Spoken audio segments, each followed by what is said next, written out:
Eu sou Oswaldo De Biasi, farmacêutico bioquímico e nutricionista funcional. Hoje eu vou falar para vocês a respeito da saúde intestinal. O nosso intestino, ele é tão importante que ele é chamado de segundo cérebro. Várias substâncias encontradas no nosso cérebro já foram detectadas no intestino. Além da função de absorção de nutrientes e excreção de dejetos, o nosso intestino ele tem a função de produzir hormônios. Um deles é a colecistoquinina, muito importante na saciedade, na secreção de neurotransmissores, e um deles é a serotonina, uma substância também encontrada no nosso cérebro, responsável pela saciedade, pelo humor, pelo sono. Quando uma pessoa ela é constipada, ou seja, o intestino preso, ela tem um declínio da produção desta serotonina e isso compromete até a sua parte emocional. Daí o termo, uma pessoa enfesada, ou seja, cheia de fezes. Além disso, o intestino tem a função de desintoxicar. 20% do processo de desintoxicação ocorre no intestino. O intestino também tem a função imune.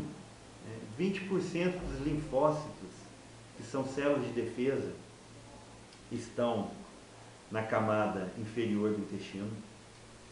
Então, isso ajuda a prevenir algumas doenças alérgicas, doenças infecciosas.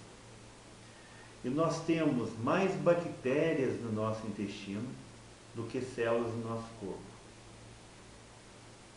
Essas bactérias, elas estão em harmonia, e quando ocorre um desequilíbrio da quantidade e da qualidade destas bactérias, nós chamamos de disbiose intestinal. Esse processo de disbiose também pode ocorrer na boca, causando cárie.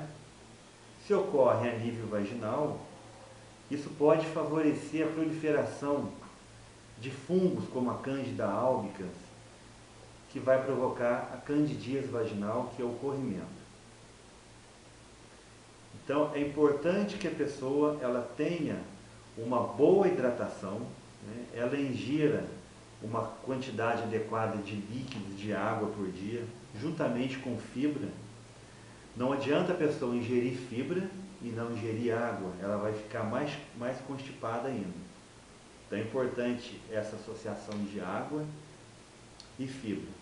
É importante nós observarmos como está o aspecto de nossas fezes. As fezes ideais, elas devem ser bem formadas, hidratadas, sair com facilidade. Uma fezes ideal é aquela que tem um formato de uma banana marrom.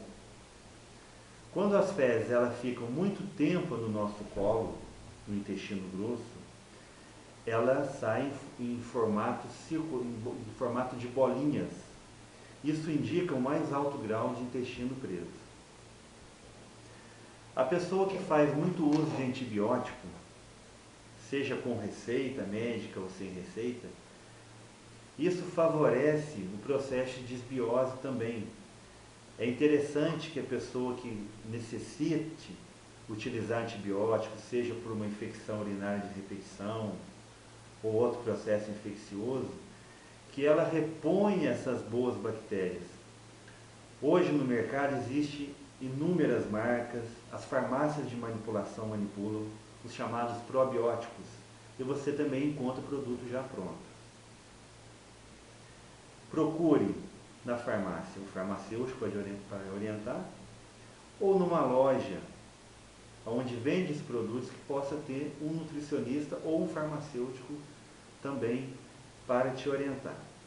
Além da constipação que acomete o intestino, nós temos também os quadros de diarreia, tem a síndrome do intestino irritável, tem a retocolite ulcerativa, doença diverticular, síndrome de Crohn.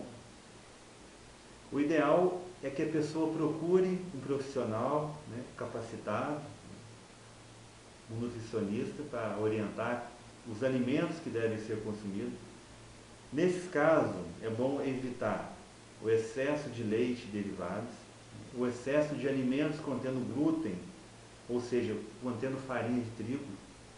A pessoa pode até consumir, mas em menor quantidade. Cuidado com cafeína, com frutas cítricas, o excesso também pode prejudicar.